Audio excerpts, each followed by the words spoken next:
Nasugatan ng dalawang sakay ng motorsiklo matapos magkabanggaan ang isang SUV sa Quezon City. Ang nahulikam na insidente sa unang balita ni James Agustin.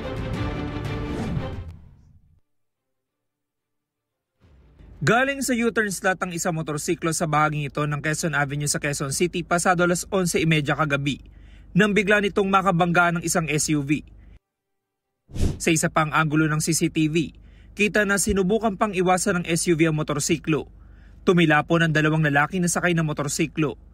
Ang 33 anyos sa rider, inabutan ng mga rescuer na nakahiga sa kalsada. Sugatan ang kanyang mukha. May mga sugat naman sa tuhod, siko at kamay. Ang 32 anyos na angkas. Tumama po sa may sasakyan, saka po sumimplang. Nakainom po yung driver ng motor, walang helmet. Sa imbestigasyon, nag-U-turn ng motorsiklo mula sa westbound lane ng Quezon Avenue.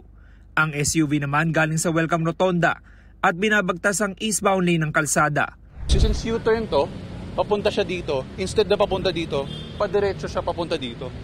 So nung bumubusina na ako, tinuloy niya pa rin. Yung isa niyang kasama, tumalon.